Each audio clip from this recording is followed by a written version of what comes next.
안녕하세요. 재밌는 정치, 즐거운 봄, 언제나 듣고 싶은 이야기만 하고 싶은 수능 개념 정치를 맡은 박봉입니다. 지금 여러분이라는 노래, 윤복희 씨의 노래인데 임재범 씨가 부른 여러분이라는 노래가 나오고 있습니다. 정말 오래된 노래라 우리가 몰랐을 뻔했던 노래를 최근에 임재범 씨가 부르면서 알게 됐죠. 가사가 너무 좋습니다. 내가 만약 외로울 때면 내가 위로해 줄게. 내가 만약 서러울 때면 내가 눈물이 되리. 더 못 부르겠어요. 어두운 밤 험한 길 걸을 때 내가 너의 등불이 되리. 허전하고 쓸쓸할 때 내가 너의 버테리라. 지금요, 여러분들의 부모님은 여러분들에게 굉장한 잔소리꾼이겠죠. 그리고 무섭기도 하고. 그런데 나이가 조금 더 들잖아요? 그러면 여러분의 부모님은 여러분과 친구를 하고 싶어 합니다. 어떤 친구냐면, 나랑 안 놀아준다고 토라지고 그런 친구가 아니라, 나랑 좀 놀아줬으면 좋겠다 하는 그런 친구가 되어버립니다. 참 기다려주는. 저는 좋은 친구가 못 돼드려서 많이 이렇게 후회가 남는데, 왜 이러지? 여러분들 올해 부모님 속 많이 섞여드릴 거예요. 근데 나중에는요, 꼭 여러분들이 부모님의 좋은 벗이 되어드려야 합니다. 네, 늘 감사하세요. 이렇게 인강 듣고 공부할 수 있다는 것도. 이상하게 막 울렁울렁. 네. 오늘은요, 여러분, 10강이고요. 우리나라 정부 형태에 대해서 공부를 하려고 합니다. 하기 전에, 빨리 자료 봐야 되겠어요. 프랑스에 외교장각 도서가 있다는 것을 처음 안 것은 1978년. 재벌 역사학자 박병선 씨가 프랑스 국립도서관에서 외교장각 도서를 발견하면서부터입니다. 90년대 들어 서울대 규장각 도서관리실장이던 이태진 현 국사편찬위원장이 외교장각 도서가 프랑스에 약탈당한 과정을 밝혀내며 환수운동에 불을 지핍니다. 1992년 정부는 프랑스의 도서 반환을 정식으로 요청했고, 이듬해 미테랑 대통령은 우리나라가 고속철 떼제배 도입을 앞둔 시점에서 반환을 약속합니다. 하지만 프랑스 정부가 소유권을 유지한 채 5년마다 갱신이 가능한 대여 방식이어서 아쉬움을 남기고 있습니다. 프랑스가 외교장각을 우리나라에 반환해주기로 했는데, 그런데 사실은 우리나라가 1993년에도 외교장각을 반환받을 뻔했었어요. 네. 근데 그때 당시에도 똑같이 이렇게 반발이 일어났었거든요. 근데 이 뉴스 내용을 보면 어떻게 나오냐면, 당시에는 1993년도에 반환받으려고 하다가 실패했을 때, 그때는 프랑스가 좌우의 동거 정부였기 때문에 대통령의 권한이 약해서 이렇게 나옵니다. 좌우의 동거 정부? 자, 우리는 지난 시간까지 전형적인 대통령제, 전형적인 의원 내각제의 특징을 살펴보았습니다. 그러나 이 지구상에 있는 모든 나라들은 정말 똑같은 정부 형태를 가지고 있는 나라들이 없어요. 그래서 우리나라도 조금은 특별한, 대통령제지만 조금은 특별한, 또 대통령제와 의원 내각제를 절묘히 섞어놓은 프랑스의 이원 집정부제 같은 정부 형태도 있습니다. 그래서 오늘은 그러한 정부 형태를 알아보도록 하겠습니다. 가시죠. 네, 오늘 이번 시간 10강째고요. 우리나라의 정부 형태입니다. 목소리가 왜 잠기지? 네, 아침이라서 그런가 봅니다. 우리나라의 정부 형태를 하기에 앞서서 지난 시간에 우리가 전형적인 대통령제, 전형적인 의원 내각제의 특징에 대해서 공부를 했죠. 복습을 하고 장단점 보고 가야 되겠죠, 여러분? 순서 아시죠, 늘? 보겠습니다. 지난 시간에 했던 내용 가장 기본 중에 기본입니다. 여러분, 의원 내각제는 의회가 내각, 행정부를 구성한다고 해서 융합형입니다. 융합형. 여러분 교재 지금 어디 나와 있는 거 복습을 하냐면요. 교재 56, 57페이지에 이렇게 표로 그려진 부분들을 선생님이 이렇게 합쳐 놓았습니다. 그래서 융합형이라는 것에서부터 출발을 하죠, 여러분. 그래서 자 보시면 융합형이기 때문에 수상과 강요가 국회의원을 겸직할 수가 있습니다. 행정부의 구성원이 입법부의 의원을 겸직할 수 있어요. 융합형이기 때문에 가능한 일입니다. 자, 국민이 의회를 뽑아주고 의회가 행정부를 구성하기 때문에 그렇기 때문에 내각의 의회 해산권과 의회의 내각 불신임권이 존재한다라는 거예요. 서로 견제할 수 있는. 의회가 내각을 뽑아줬으니까 내각 니네 잘못해? 그럼 불신임할 수 있는 거죠. 의회가 내각을 선출해줬기 때문에. 그 반작용으로 내각의 의회 해산권이 있다는 것, 그리고 내각의 법률안 제한권이 있다는 것, 융합형이기 때문에 가능하다는 사실을 기억하고 공부하시면 되겠습니다. 국가 원수는 국왕 또는 대통령이라고 했죠. 독일의 경우에는 대통령이 있지만 의원 내각제다 말씀드렸었어요. 그 다음에 보겠습니다. 대통령제는 입법부와 행정부가 나눠져 있습니다. 분립되어 있어요. 그래서 이 대통령이 국가 원수이며 동시에 행정부 수반이 되죠. 그 다음에 볼게요. 당연히 분립형이기 때문에 여기서부터 출발합니다. 의원과 강요의 겸직이 불가능하고 대통령은 법률안 거부권으로서 의회는 탄핵 소추권으로서 견제할 수 있다는 거죠. 자, 여기 보면 지금 뭐 법률안 거부권, 탄핵 소추권 이런 용어 나옵니다. 지금 1단원에서 보기엔 조금 어려울 수 있어요. 근데 3단원의 통치기구까지 다 공부를 하고 나면 이 용어들이 익숙해질 겁니다. 조금만 참으세요, 여러분. 여기까지 해서 지난 시간을 정리했습니다. 포인트 딱 집으면 의원 내각제 융합형, 대통령제 분립형 이라는 것에서 출발해서 이해예요. 이해하셔야 돼요. 억지로 막 입혀놓고 암기했다가는 아무것도 안 됩니다. 이해가 먼저입니다. 네, 이제 이번 시간에 여러분 57페이지 하단에 있는 대통령제와 의원 내각제의 장단점을 보도록 할게요. 선생님이 간격을 이렇게 많이 벌려놨습니다. 거기다 이렇게 쓰시면서 보면 돼요. 네, 대통령제와 의원 내각제의 장단점. 의원 내각제와 대통령제의 장단점.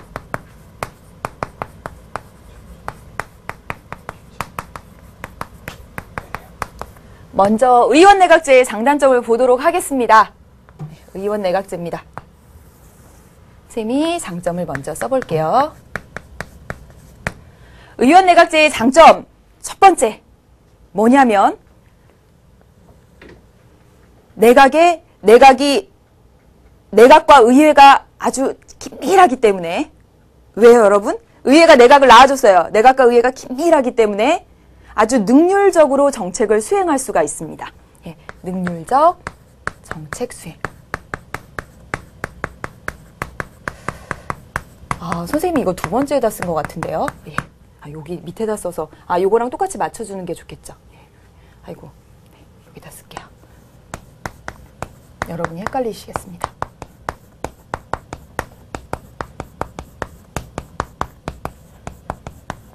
왜 그러냐면 의회가 내각을 낳아줬습니다. 의회와 내각이 굉장히 긴밀하기 때문이죠. 그래서 예를 들어서 얘기를 해보면 지난 8월인가요? 영국에서 폭동이 있었습니다. 그 폭동이 일어난 이유를 살펴보면 그 영국이 경제 침체, 실업 그런 문제들로 젊은 사람들이 나가서 시위를 했어요.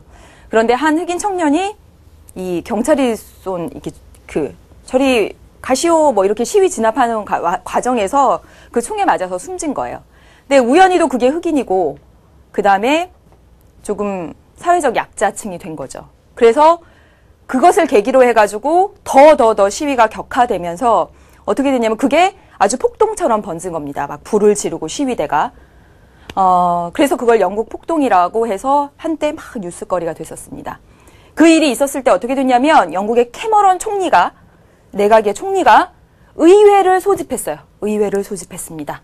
총리가 의회를 소집했어요. 그래놓고 의회에 가서 이 사태를 어떻게 해결할 것인지 같이 대책을 논의해보자 해서 이야기를 했습니다.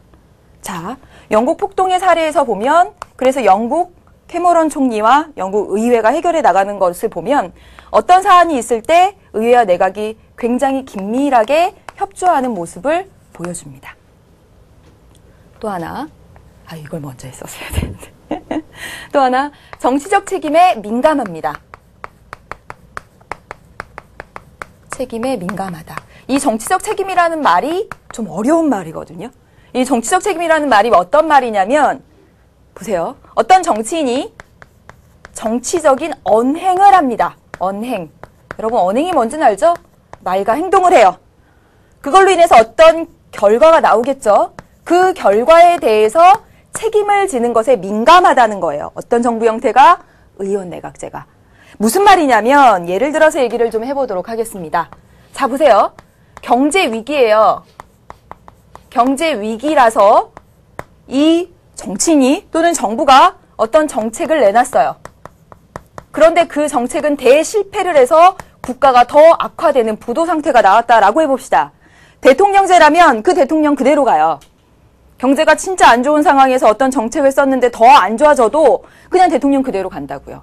그런데 의원 내각제는 이렇게 어떤 정책에 대해서 정치적 언행에 대해서 부도라는 결과가 나오면 이것에 굉장히 민감해서 국민의 그런 책임감에 민감해서 사퇴를 하는 그런 모습들을 보여줍니다. 그래서 여러분이 지난 시간에 봤던 바로 그거 있죠. 일본에 대지진이 일어났어요. 그래서 대지진 관련된 정책들을 내놨죠. 그런데 잘 그게 수습되지 않았습니다. 수습되지 않았어요. 그래서 여러분 어떻게 됐죠? 간 총리가 1년 2개월 만에 사퇴했습니다. 그래서 의원 내각제의 경우는 정치적 책임에 굉장히 민감한 모습들을 보여주고 있습니다. 되셨죠, 여러분? 네, 이해하고 보세요. 대전제는 의원 내각제는 의회와 내각이 아주 친하다는 전제 하에 특징도 나오고요. 장단점도 나온다는 겁니다. 친하기 때문에 능률적 정책 수행이 가능하고 그리고 임기가 보장되어 있지 않기 때문에 정치적 책임에 민감합니다. 국민적 요구에 민감해요. 국민적 요구에 민감합니다. 요구에 민감. 여러분이 쓸 자리는 넉넉하겠죠. 네, 이렇게 했습니다. 그렇다면 단점을 좀 보도록 하겠습니다. 단점 요 아래다 써야 되는데 자리가 없으니까 이 옆에다 쓰도록 할게요. 예, 단점. 의원 내각제입니다, 여러분 지금. 의원 내각제의 단점. 단점은 두 가지 차원에서 이야기를 할 수가 있어요. 하나는 뭐냐면 단독 내각인 경우와 연립 내각인 경우입니다.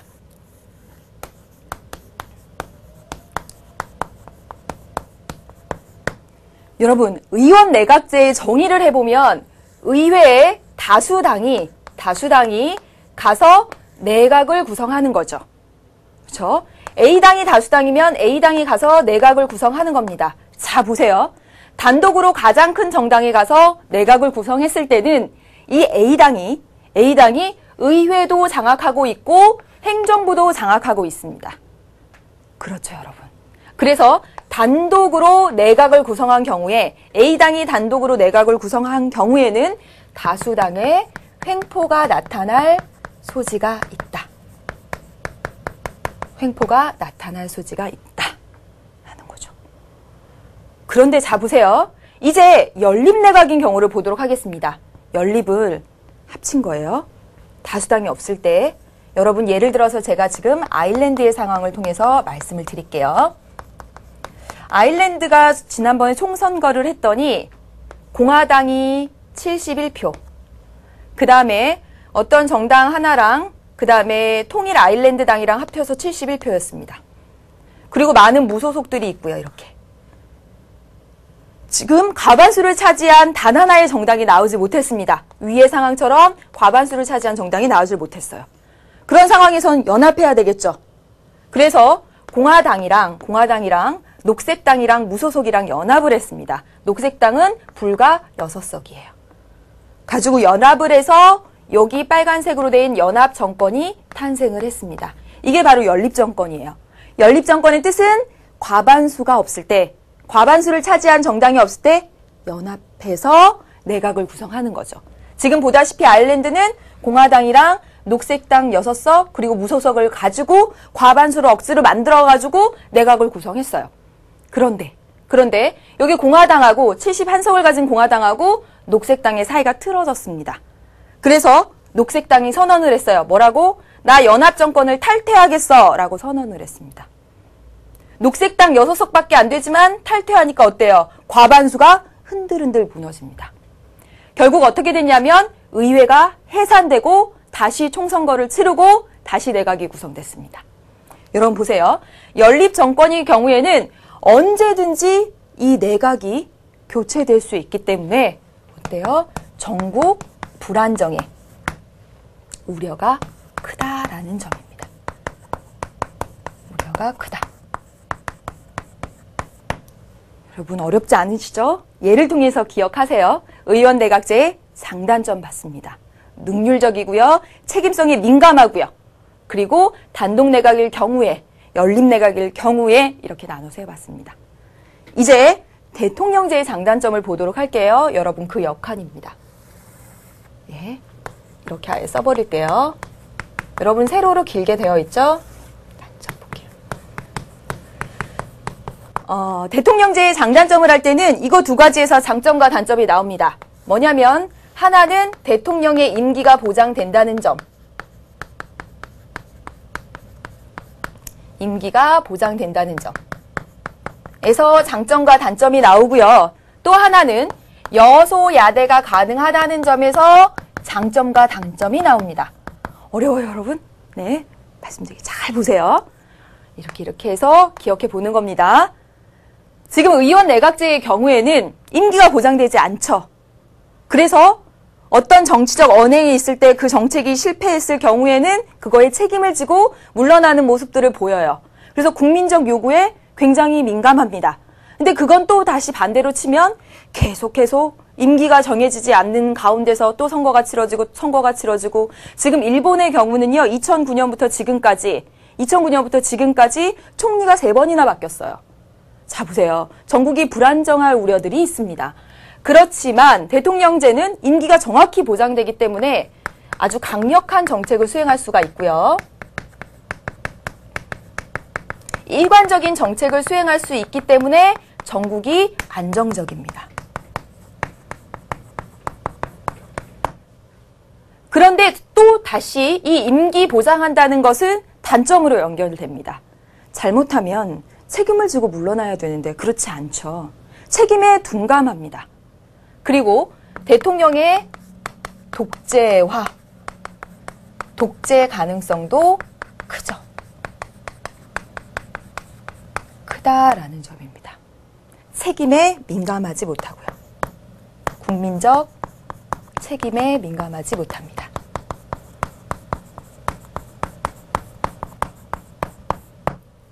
이런 단점이 있습니다. 의원 내각제와 반대가 되죠. 의원 내각제는 책임에 민감한 대신 전국이 불안정할 우려가 있었다라는 점에서 봤고요.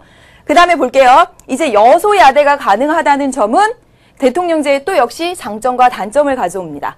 자 보세요. 여당이 선생님이 뭐라 그랬죠?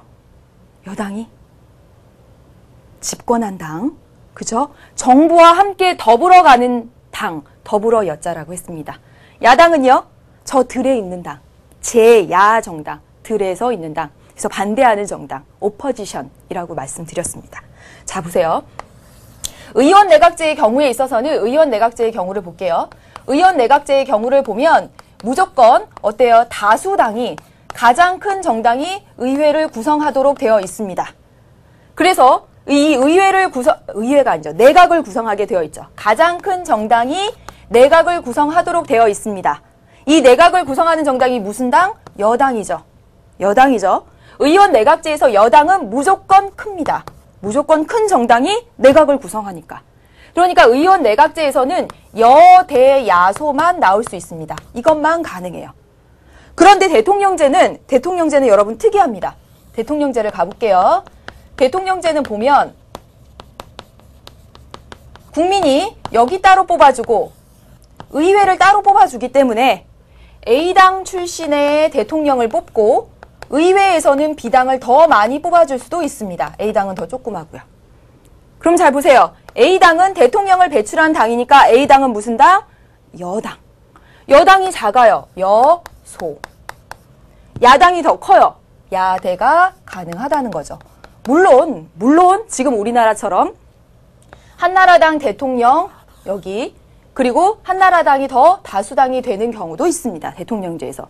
대통령제에서 여대 야소도 당연히 가능하고 대통령제에서는 여소야대도 가능하다라는 점이에요. 의원 내각제는 이 상황이 나올 수가 없죠. 왜냐하면 비당이 제일 큰 정당이라면 비당이 여기 가서 내각을 구성해야 되니까. 그런데 국민이 대통령 따로 뽑고 의회 따로 뽑기 때문에 그렇기 때문에 여소야대가 가능하다라는 점. 이게 아주 큰 대통령제의 특징이에요. 여소야대가 가능합니다. 그럼 잘 보세요. 대통령은 A당 출신인데 의회는 B당이 더 커요. 그래서 비당이 비당 입맛에 맞는, 비당의 정책에 맞는, 비당의 그런 당의 목적에 맞는 그런 법률안만 계속 내놔요. 그럼 거의 비당이 좌지우지하는 거죠. 그랬을 때 대통령제에서는 이 큰 정당의 횡포를 견제할 수 있는 수단을 가지고 있습니다. 다수당의 횡포를 견제할 수 있는 수단을 가지고 있습니다. 그게 바로 뭐냐면 대통령의 법률안 거부권이죠. 그래서 이것은 대통령제의 아주 큰 특징입니다. 의원 내각제의 경우에서는 여기 똑같은 정당이 두 개 다 장악을 하게 되면 다수당의 횡포를 견제할 수가 없어요. 그런데 대통령제에서는 여기 큰 정당이 좌지우지하면 대통령이 법률안 거부권으로서 다수당의 횡포를 견제할 수가 있습니다. 되셨죠, 여러분? 그런데 이제 이게 또다시 단점이 됩니다. 자, 보세요. 행정부는 A당이, 의회는 B당이. 그렇지 않아도 얘네들은 서로 어떻게 해야 되냐면 여기 A당 출신의 대통령이 나온 여기는 나 국민이 뽑아줬단 말이야 이렇게 하고, 의회도 역시 나 국민의 신임을 받았어, 국민이 뽑아줬단 말이야. 서로 국민의 신임을 받았다고 하면서 한치의 양보도 없이 으르렁 됩니다. 다시 말하면 대통령제에서 이 여소야대가 나타났을 때 단점은 뭐냐면, 단점은 바로 의회와 행정부의 대립이 있을 때 조정이 곤란하다라는 점이었죠. 역시 의원 내각제와 차이점이었습니다. 의원 내각제는 의회와 내각이 아주 친해가지고 아까 영국 폭동이 일어났을 때 캐머런 총리가 의회 소집해봐, 같이 대책 마련하자 이랬었다고요. 그런데 반대죠. 다르죠, 여러분. 몇 번 읽어보면서요, 사례를 생각하시면서 정리를 해보시길 바라겠습니다. 어렵지 않아요, 절대로. 정부 형태 여기 나오는 것부터 어려워하는데 절대로 어렵지 않습니다. 기본만 생각하세요. 권력 분립형, 권력 융합형. 그 다음에 어떻게 이렇게 구성되는지의 구조, 그것만 생각하시면 되겠습니다. 자, 여기까지 했어요. 이제 문제 두 문제 풀어보면서 정부 형태 부분을 정리를 하고 이제 우리나라 정부 형태로 들어가겠습니다. 여러분 어디 보시면 되냐면요, 58페이지 문제입니다. 여러분 일단 풀고 저에게로 오셔야 돼요. 예, 풀고. 자, 오겠습니다. 다음 설문조사의 결과를 토대로 이 나라 국민들이 선호하는 전형적인 정부 형태. 자, 문제를 잘 보세요. 전형적인 정부 형태는 딱 두 가지입니다, 여러분. 의원 내각제 아니면 대통령제. 그러면 이 문제 보고 의원 내각제 아니면 대통령제 묻는 거구나. 자, 보세요. 이 나라 국민들이 선호하는 건 의원 내각제일까 아니면 대통령제일까 보세요. 가볼게요. 의회가 내각의 불신임권을 갖는다? 이건 의원 내각제에 있는 거죠. 의원 내각제에만 있지 대통령제는 없죠. 이것에 대해서 찬성하십니까? 그랬더니 국민들이 예, 그거 있는 거 너무 좋아요. 첫 번째 질문만 봐도 의원 내각제의 특징이다라는 것을 바로 확인을 할 수가 있습니다. 더 확인해 볼게요. 입법부의 의원이 행정부의 강요를 겸직한다?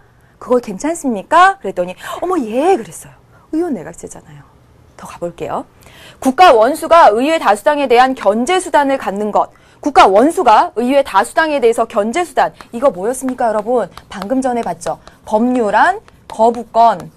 이거 어떤 정부 형태에 있는 거죠? 대통령제에 있는 거죠. 이거에 대해서 찬성하십니까? 그랬더니 아니요, 찬성 안 하는데요. 대통령제 싫어요. 이 얘기죠. 의원 내각제의 특징 물어보고 있는 겁니다, 여러분. 그럼 가볼게요. 기억.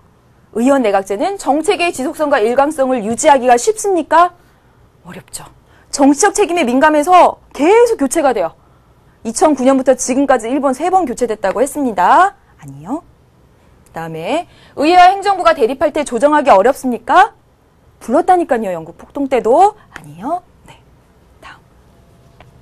넘기겠습니다. 예. 다음 볼게요. 네. 좀 늦네요. 의회에 대한 내각의 정치적 책임이 상대적으로 높다. 정치적 책임성이 높다. 정치적 책임. 어떤 정책에 대한 결과에 대해서 책임을 지고 물러나는 국민적 요구에 민감하다. 의원 내각제 특징 맞죠? 권력 융합 정도가 높다. 맞습니다. 되셨죠? 다음 보겠습니다. 보세요. 각국과 같은 정부 형태의 일반적인 특징을 모두 고른 것은 자 여러분 여기 사실 필요 없어요. 의극이 세트 문제거든요. 자 보겠습니다. 가당이 득표율이 의석수가 85석이고 나당이 그러면 가당이 가장 큰 제1정당이네요. 그리고 두 번째 정당이고요. 나당이 그리고 이렇게 돼 있네요. 다수당을 차지한 정당 가장 과반수를 차지한 정당은 없네요. 그런 상황에서 자 여러분 이거 보세요. 국민이 선출한 행정수반입니다. 국민이 행정수반을 따로 선출했다는 거죠. 의원 내각제라고 하면 의회 다수당에서 행정수반 총리를 내고 총리가 내각을 구성하는데 여기는 국민이 선출한 행정수반이라고 이렇게 작은 글씨로 딱 나왔습니다. 그렇다면 이 정부 형태는 대통령제가 되는 거죠. 그럼 대통령제의 특징 물어보는 문제예요. 보겠습니다. 기업, 견제와 균형의 원리에 충실하죠. 그쵸? 분리평, 견제하고 균형하고 맞습니다. 의회가 행정부 불신임할 수 있다? 안 돼요. 행정부는 국민이 뽑아줬는데 의회가 불신임해 너네 내려와 이렇게 못해요. 이건 어디에서 가능하다고요? 의회가 행정부를 구성해줬을 때 내가 너를 구성해줬으니 너를 불신임할 수도 있는 거죠. 의원 내각제에서 가능한 거죠. 틀렸습니다. 다음이요. 의원의 행정부 강요 겸직이 불가능하죠. 불가능합니다. 분리평이니까 아니에요. 그 다음에 의회와 행정부의 대립시 조정이 곤란하다. 그렇죠. 둘이 으르렁 됩니다. 여기까지 봤습니다. 자, 여기까지 봤어요. 여기까지 봐서 대통령제와 의원 내각제의 전형적인 정부 형태를 정리를 지금 해보았습니다. 이제 이 시간에 진짜 오늘 이 시간의 주제 우리나라의 정부 형태입니다. 여러분 60페이지를 딱 가보세요. 60페이지를 딱 가보면 한 나라의 전형적인 정부 형태는 의원 내각제와 대통령제일 수가 없다. 어떤 나라의 정부 형태가 정말 의원 내각제, 정말 대통령제일 수는 없습니다. 미국하고 똑같거나 아니면 영국하고 똑같거나 이럴 수 없어요. 실제로 의원 내각제를 하고 있는 대표적인 나라 일본과 영국이 있지만 이렇게 들어가 보면 또 달라요. 예. 우리나라도 똑같이 미국과 같이 대통령제를 하고 있지만 그 나라 상황에 따라서 다릅니다. 우리는 미국의 대통령제랑 달라요. 대통령제를 하고 있지만. 그래서 이번 시간에는 우리나라 정부 형태는 어떤지 그 얘기 하나, 그리고 이원 집정부제라고 들어봤는데 그것은 무엇인지 하나, 이렇게 두 개를 보도록 하겠습니다. 그래서 이 시간에 공부할 내용을 이야기를 하면 첫 번째 우리나라의 정부 형태입니다. 네, 공부할 내용 쓸게요. 우리나라 정부 형태는 대통령제죠. 대통령제입니다. 대통령제인데 미국의 전형적인 대통령제랑 달라요. 다릅니다. 뭐가 있어요? 의원 내각제적 요소가 있습니다. 의원 내각제적 요소가 있습니다. 그래서 얘는 너무 시험에 잘 나와요. 대통령제인데 의원 내각제적 요소를 갖고 와서. 그래서 이거 하나, 두 번째 보겠습니다. 두 번째는 지금 우리가 대통령제랑 의원 내각제를 배웠잖아요. 그런데 이 대통령제하고 의원 내각제를 절묘하게 섞어 놓은 게 있습니다. 그게 뭐냐면 바로 이원 집정부제입니다. 여러분 이만큼 선생님이 얘기를 하면 헷갈려하는 학생들이 많아요. 아니 대통령제 의원 내각제적 요소를 가지고 온 것도 섞어 놓은 거 아니에요? 이거랑 이거를 한 것도 섞어 놓은 거랑 똑같은 거 아니에요? 아니에요. 우리나라는 분명히 대통령제예요. 대통령제인데 요거 요소를 갖고 온 거고 이원 집정부제는 이거 두 개를 정말 절묘하게 혼합한 겁니다. 그래서 우리나라가 이원 집정부제예요? 라고 물어본다던가 우리나라가 그럼 의원 내각제라고 할 수는 없어요? 라고 물어본다든가 이러면 안 돼요. 우리나라는 딱 정확히 머릿속에 가세요. 대통령이 있고요. 대통령제인데 의원 내각제적 요소를 가져온 겁니다. 그러면 대통령제인데 의원 내각제적 요소를 가져왔다. 그 얘기를 한번 해볼게요. 예, 우리나라의 의원 내각제적 요소, 정부 형태 의원 내각제적 요소. 내각제적 요소를 중심으로.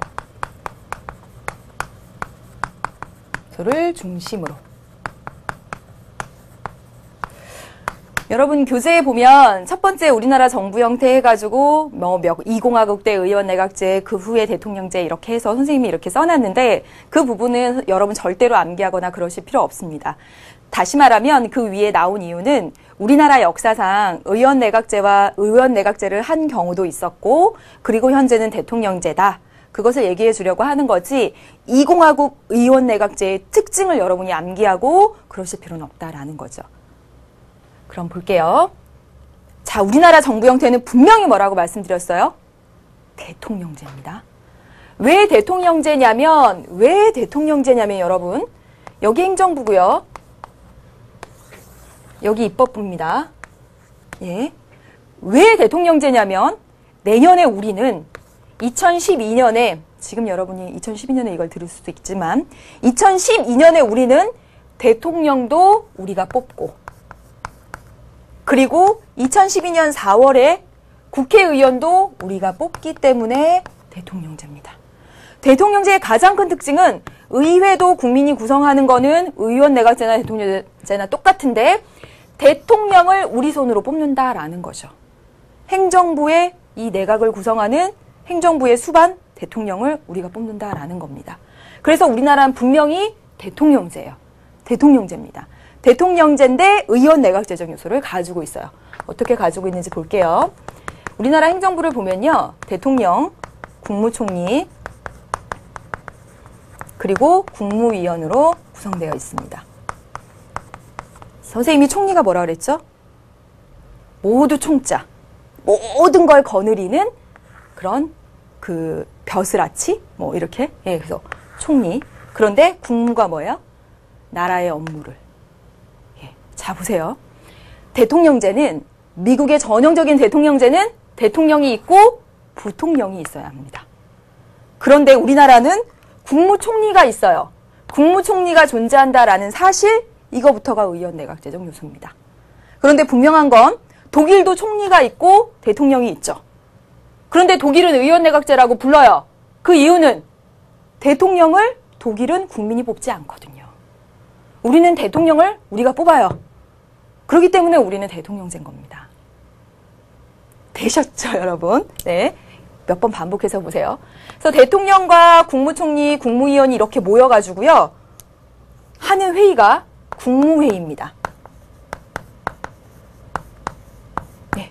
나라의 업무에 관한 회의. 그런데 이게 흡사 내각하고 비슷해요. 네. 행정부 안에서 행정권을 담당하는 작은 성, 그런 뜻이라고 말씀드렸죠.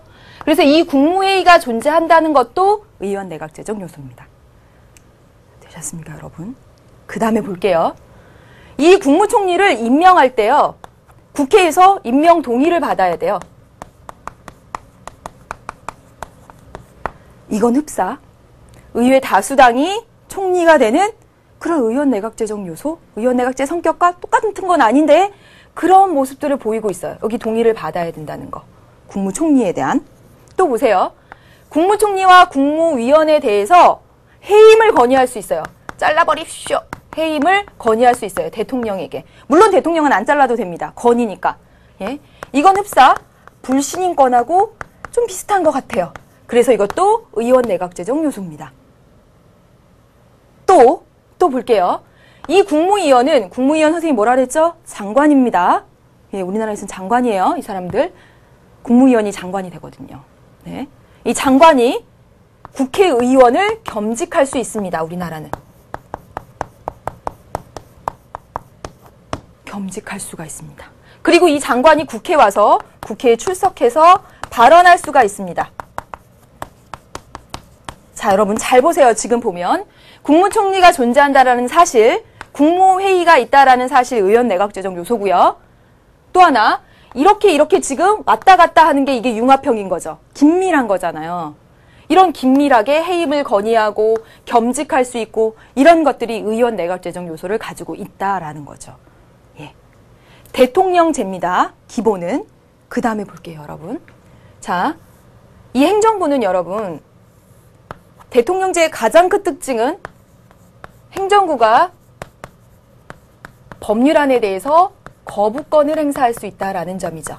이게 다수당의 횡포를 견제할 수 있는 중요한 수단이 된다고 그랬죠? 대통령제의 전형적인 특징이다라고 말씀을 드렸어요. 당연히 우리나라에 있죠. 대통령의 법률안 거부권으로. 대통령제니까. 그런데 우리나라는 특이한 것이 뭐냐면 법률안 제출권도 있습니다. 행정부가. 이건 여러분 의원 내각제의 특징이에요. 우리나라는 그래서 대통령제이기 때문에 거부권 가지고 있고요. 의원 내각제적 요소로 법률안 제출권 가지고 있습니다. 정리해 보세요. 예, 정리해서 이대로 한번 정리해 보세요. 국무총리, 국무회의, 그 다음에 해임 건의하고 겸직할 수 있고 국회 출석해서 발언하고 행정부가 법률안을 제출할 수 있고 의원 내각제적 요소입니다. 여기까지입니다. 되셨죠? 이제 마지막 주제 이원 집정부제로 가겠습니다. 여러분 우리나라가 이원 집정부제예요 하고 물으면 안 된다고 했어요. 이원 집정부제를 설명하겠습니다.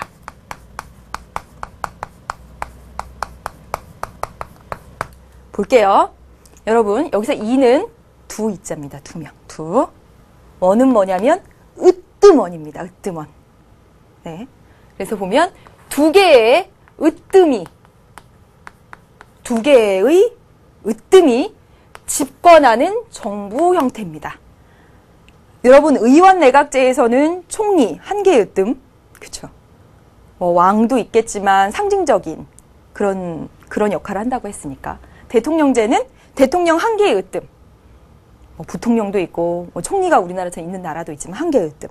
그런데 이원 집정부제는 두 개의 으뜸입니다. 해볼게요. 어떻게 되냐면 자 보세요. 여기가 행정부고요. 여기가 입법부입니다. 자 보겠습니다. 국민이 대통령을 뽑습니다. 국민이 대통령을 뽑았습니다. 그리고 국민이 의회를 선출했습니다. 여러분 여기까지 봤습니다. 뭐예요? 대통령제죠. 대통령제네. 그렇게 생각을 할 거예요. 그런데 이원 집정부제는 두 개의 으뜸이라고 했어요. 지금 하나의 으뜸 나왔죠. 국민이 선출한 대통령. 하나의 으뜸이 더 있다는 거예요. 어디서? 입법부의 다수당에서 총리를 선출해서 동의해줘서 총리가 여기서 나옵니다. 그럼 여러분 이 화살표 나갔습니다. 이거 어디서 본 거예요? 의원 내각제에서 본 거죠. 이거 의원 내각제에서 본 겁니다. 그래서 지금 보면 이원 집정부제는 대통령제와 의원 내각제를 절묘하게 결합시켜 놓은 겁니다. 분명히 우리나라랑 달라요. 이게 전형적인 프랑스인데 프랑스 대통령 있고 총리 있거든요. 그런데 우리나라랑 달라요. 대통령은 똑같이 우리나라랑 뽑았지만 총리는 의회 다수당의 대표가 의회의 동의를 받아서 대통령이 임명하도록 되어 있습니다. 의회의 동의를 받아서. 우리나라랑 좀 다른 거죠. 우리나라도 동의를 받긴 하지만 대통령이 자기가 일을 잘 할 만한 사람으로 뭐 대학 교수였던 뭐 어디였던 이렇게 뽑아오는 거잖아요. 그거 좀 다릅니다. 여기서 이렇게 나오는 거예요. 여기서 이렇게. 그래서 절묘하게 합쳐놨습니다. 이원 집정부제예요. 그래서 보면요. 여기서 이렇게 권한이 나눠져 있습니다. 대통령은 국민이 선출하는데 주로 외교, 국방 이런 일들을 합니다. 외치. 그런데 총리는요. 국회가 동의해서 국회의 동의를 받아서 대통령이 임명을 하는데 임명하는데 주로 국내 정치를 담당합니다. 국내 정치, 내정을 담당하게 되죠. 두 개의 으뜸이 있잖아요. 그런데 자 보세요. 국가가 어려운 일이 있으면 국가 긴급 사태가 있다고 해봅시다. 전쟁 위험이 있다거나 그랬을 때 두 개의 으뜸이 있으면 둘이 막 이렇게 의견이 안 맞아서 오히려 국가의 의사결정이 산으로 가는 경우가 있겠죠. 그래서 국가 긴급 사태일 때는 대통령이 더 막강한 권한을 하도록 하고 있습니다. 네. 자 보세요. 여기 보면 대통령제랑 의원내각제를 절묘히 섞어놨기 때문에 자 보세요. 대통령은 자기를 뽑아준 국민에 대해서 책임을 지면 돼요. 그런데 총리는요. 자기를 뽑아준 의회에 대해서 책임을 지면 됩니다. 다르죠? 다릅니다, 여러분. 그런데 이 상황이 되게 이상한 상황까지 나올 수가 있어요. 자, 볼게요. 자, 보겠습니다.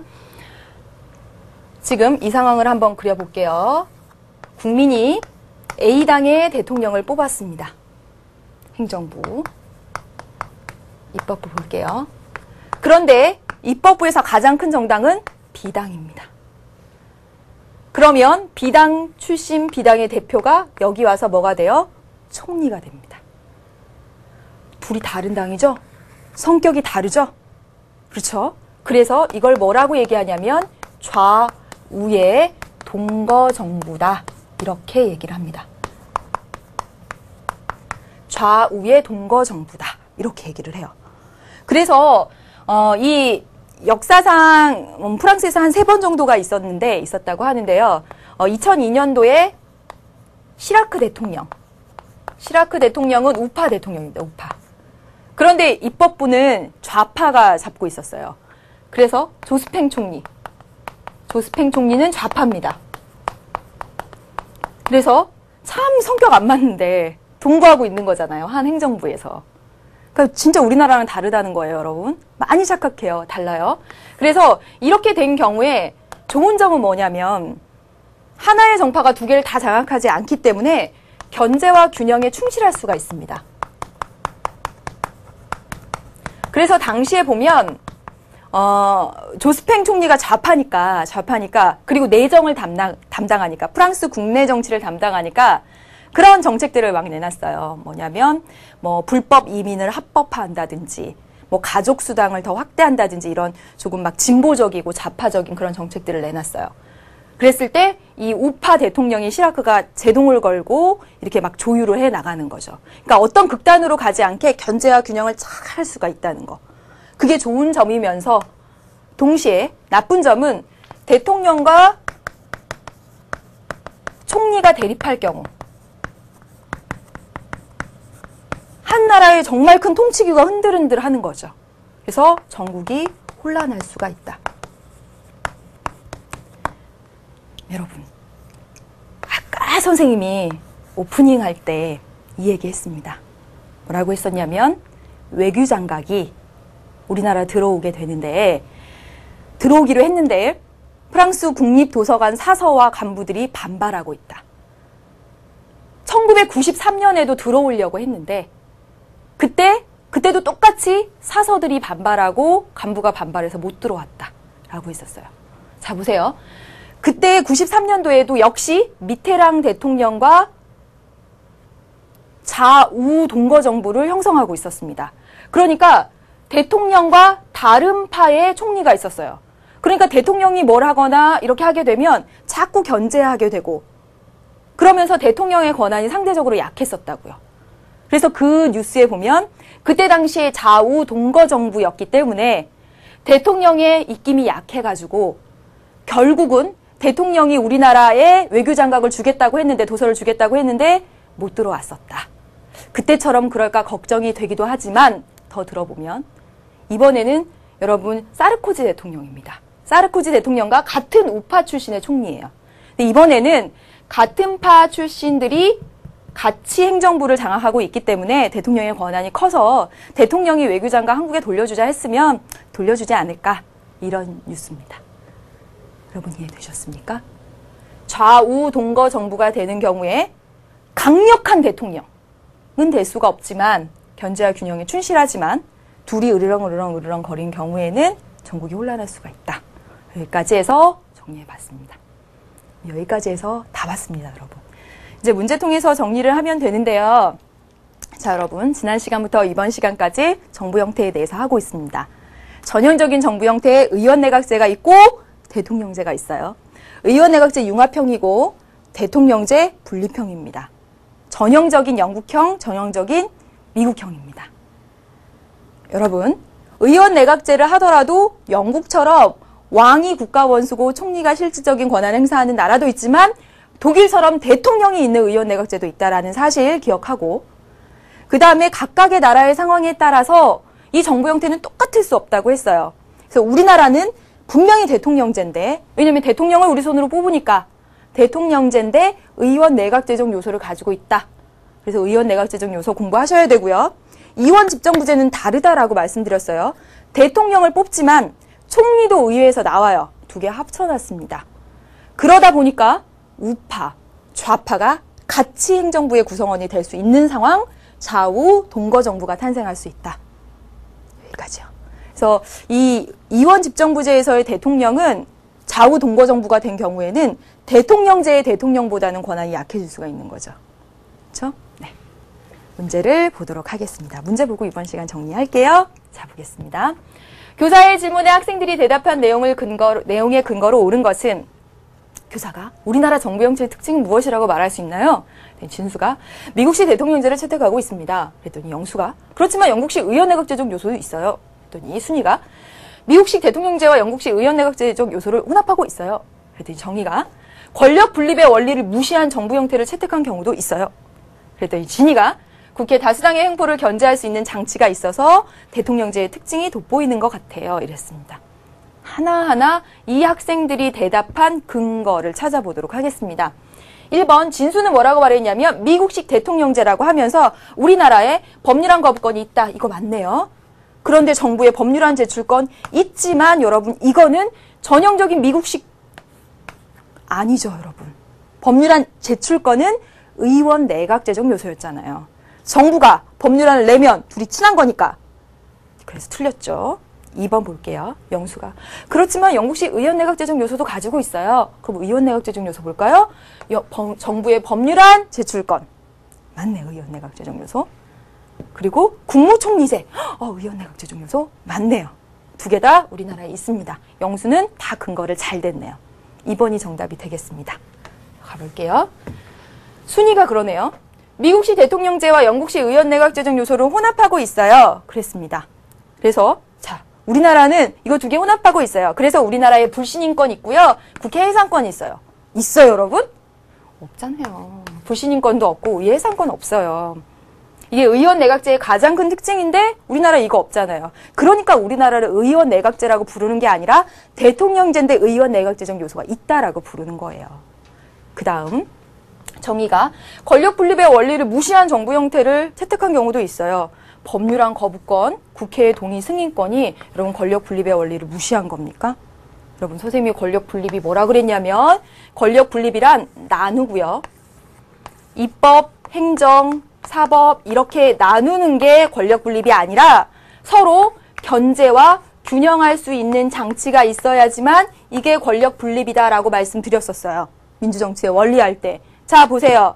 법률안 거부권은 행정부가 입법부를 견제하는 거고 국회의 동의 승인권은 입법부가 행정부를 견제하는 거예요. 견제와 균형의 장치들이 있는데 이게 왜 권력 분립의 원리를 무시한 건가요? 아니죠. 그렇죠? 틀렸습니다. 다음 볼게요. 진이 국회 다수당의 횡포를 견제할 수 있는 장치. 우리나라 이게 뭐죠?